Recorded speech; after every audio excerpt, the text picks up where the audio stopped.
शुरू पे अगर इसे हम कर्व डाउन नहीं कर सकेंगे तो ये सिर्फ गिलगित में नहीं, ये नीचे यहाँ तक भी फैलेगा और जैसे 2001-2 में सिचुएशन थी वैसे दोबारा बन सकती है। हाँ, ये गलती हुई, मतलब सेव है ना, हेवन हमारी पाकिस्तान से निकला गया ना, टीटीपी की जानिब से भी अगर किया गया तो कहीं ना कहीं मुंसलिक तो है, कोई ना कोई पार्टी किसी ना किसी के साथ मुंसलिक है। तो क्या आपको नहीं लगता कि अगर तालिबान हम पे अटैक कर रहे हैं तो फिर जैसा दुनिया क्लेम कर दिया कि पाकिस्तान से टेररिस्ट ये पकड़ा गया, पाकिस्तान से ये टेररिस्ट अटैक हुआ, किसी मुल्क में ये हुआ, फिर तो हम उस चीज़ को गलत प्रूफ कर ही नहीं सकते, जबकि आज तक हमने गलत प्रूफ नहीं किया। हम खामोशी से साइड पे हो जाते हैं। हम लोगों ने अपने सबूत आज तक नहीं रखे यूनाइटेड नेशन में।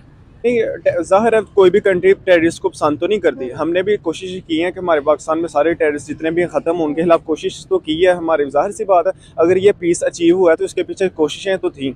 सिर्फ मसला ये हुआ है टीटीपी का, वो भी कोई इतना बड़ा मसला नहीं है। अल्हम्दुलिल्लाह हमारे मुल्क की 7 लाख फौज है। We are country with more than 1.5 million we have worth of personal armed forces, तो इतना बड़ा मसला नहीं है। लेकिन इंशाल्लाह हो जाएगा। लेकिन आज तक क्यों नहीं फिर टेररिस्ट अटैक्स खत्म हुए? अगर हम लोग इतने ही मतलब पावरफुल अपने आप को दिखाने में हैं तो क्या वजह है कि हम लोगों के आज तक टेररिस्ट अटैक्स ही नहीं कम हुए? अगर हम ये अटैक्स खत्म भी कर लें तो दुनिया को हम कैसे मनवाएं कि हम लोग टेररिस्ट मुल्क नहीं है? क्योंकि दुनिया भी क्लेम करी और आपके सामने मैंने आपको नारे सुनाए हैं। नहीं, पहली बात तो ये हम दूसरी दुनिया के साथ कंपैरिजन नहीं कर सकते। दूसरी दुनिया के नेबर के अंदर अफगानिस्तान नहीं है, हमारे नेबर्स के अंदर अफगानिस्तान है, ठीक है। जियोपॉलिटिकल सिचुएशन हर कंट्रीज के लिए डिपेंडेंट होती है उसके नेबर्स पे, पहली चीज़ ये। दूसरी चीज़ ये, हमने ख़त्म तो की है। आप स्टैटिस्टिक्स निकालें, आज साल वो 10 साल पहले वाले जितने अटैक्स होते थे आज कितने होते हैं और पहले कितने होते हैं। मसला टेररिज्म का नहीं है, वो भी है, लेकिन उससे सिर्फ फॉरेन डायरेक्ट जो इन्वेस्टमेंट है आपकी वो कम होगी। और लेकिन ये ऑन द लॉन्ग रन अगर आप देखेंगे तो हमारा जो मेन मसला है वो इकोनॉमिक कंडीशंस का।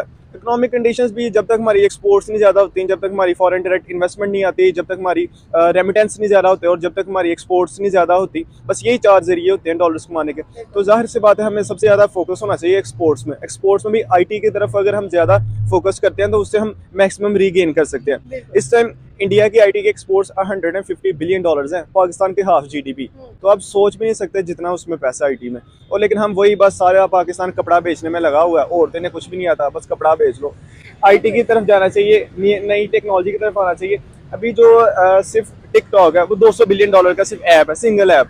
फेसबुक है, चले वो तो बहुत बड़े बेहमत हो गए ना। हम छोटा सा कोई भी एक ऐप नहीं बना सके जो ओवरऑल जिसका इन्फ्लुएंस हो पूरी दुनिया में। कम से कम हमें IT की तरफ आना चाहिए। अगर IT की तरफ नहीं आ सकते, इतने भी हम काबिल नहीं हैं, फिर कम से कम इस तरह कर लेना चाहिए कि जो हमारे फ्रेंडली कंट्रीज हैं जितने भी, उनके साथ आप मुआहदे कर ले, पाकिस्तान से वहाँ बाहर भेज ले, रेमिटेंस से बैठ के खा लें, और तो हम कुछ कर नहीं सकते।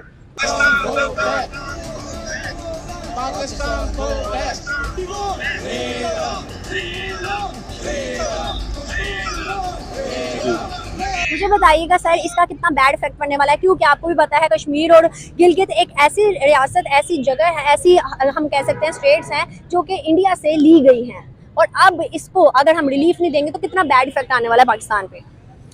देखिए, गिलगित बल्तिस्तान का तो हमारे पाकिस्तान का एक हिस्सा है, पार्ट है, और वहाँ की अवाम पाकिस्तानी है और हमारे भाई हैं। कश्मीर पाकिस्तान का पार्ट नहीं? बिल्कुल है, कश्मीर भी है, वो भी हम लोगों की इक़्तिसादियात और हमारी जो सकाफत का हिस्सा है, और हम कैसे उनको अलग रख सकते हैं। और ना हम उनसे नाइंसाफ़ी के रवादार हैं और ना हम उनको अपने से अलग कर सकते हैं। तो ये जो प्रोटेस्ट हो रहा है ऑल ओवर द वर्ल्ड इसके मुखालिफ, तो वो ज़ाहिर है उसमें पाकिस्तान की बदनामी है।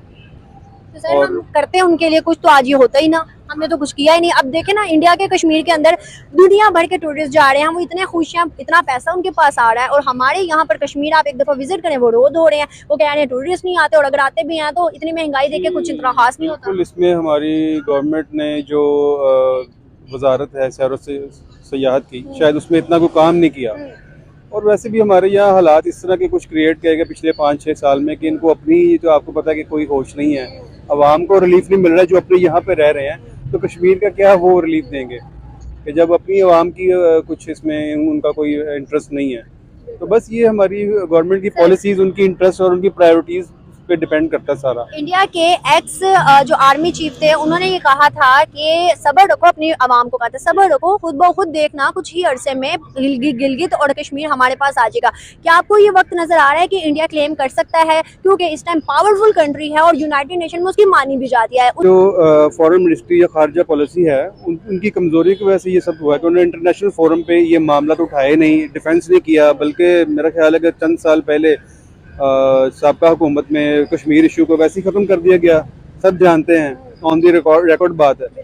तो ये चीज़ें जब हमारे मुल्क में अपनी खलफशार और हमारी अपनी जो एक अंदरूनी मसाइल ख़त्म नहीं होंगे तो साथ वाले मुल्क तो इस चीज़ पर उम्मीद रखेंगे ना कि इसकी वजह से इस्लाम बदनाम होता जा रहा है। हिंदू ये काम करते हैं, जो ईसाई ये काम करते हैं, चाकू किसी को मार देते हैं और ख़त्म कर देते हैं। जैसे स्वीडन में ये वाक़यात हुए और कुछ दीगर और भी वाक़यात माजी में हुए हैं।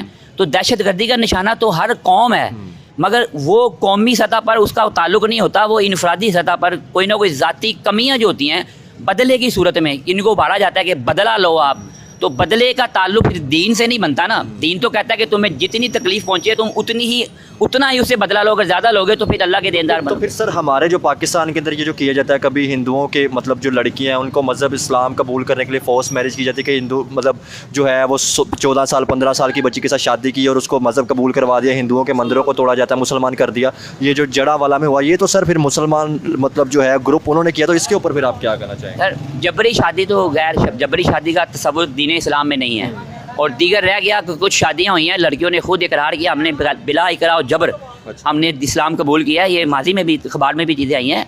ये एक प्रोपेगेंडा लड़कियों के ऊपर ये या मर्दों के ऊपर? नहीं, अगर कोई आप पर हमला करता है, अगर आप कोई हमला अगर कोई आप पर हमला करे तो आपने जवाबन सेफ साइड के लिए अपने आप को बचाने के लिए उसको जवाब देना है। ठीक हो गया। अदरवाइज कोई भी गज़वा जो है कोई हमला ना करे, फिर अगर हमला ना करे तो वो हजूर के इस्लाम के अंदर जो दीगर मज़ाहिब के साथ रिलेशन है उसका कोई मिसाल दुनिया में किसी मज़हब में नहीं मिलती।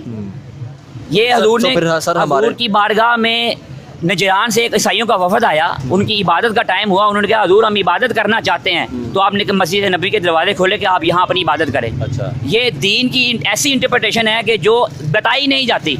ये बात आपने बिल्कुल सही की। आपने कहा कि एक ईसाइयों का वफ्द है, उसके लिए मस्जिद नबवी के दरवाजे खोल दिए और यहाँ पे आपने जड़ावाला में सुना होगा कि हमने चर्च जला दी। क्या ऐसा ये इसे पाकिस्तान जब से खान लियाकत अली खान का शहादत हुई है उसके बाद हमारा मुल्क स्टेबल नहीं हो सका। क्योंकि सर हमने अलहदा तो इसलिए किया था ना दो आइडियोलॉजी पे कि हम इस्लाम पे चलेंगे, इस्लामी जमहूरिया पाकिस्तान बनाएंगे, शरीयत लाएंगे। तो क्या ऐसा कुछ है? इस्लाम और जमहूरिया ये दोनों लफ्ज़ पाकिस्तान की बुनियाद में रखे गए, मगर इसकी इमारत में इन दोनों को नहीं डाला गया। बिल्कुल बुनियाद में है, बुनियाद नजर नहीं आती। ऐसे ही है। आपको पता है ना, जब बिल्डिंग की बुनियाद हो तो वो इस्लाम और जमहूरिया दोनों नजरियात पर बनी, मगर तामीर पाकिस्तान जब हो गया तो वो बुनियाद जो है ना वो ज़हन से ओझल कर दी गई, जहनों से, कलूब से, वजूदों से बिल्कुल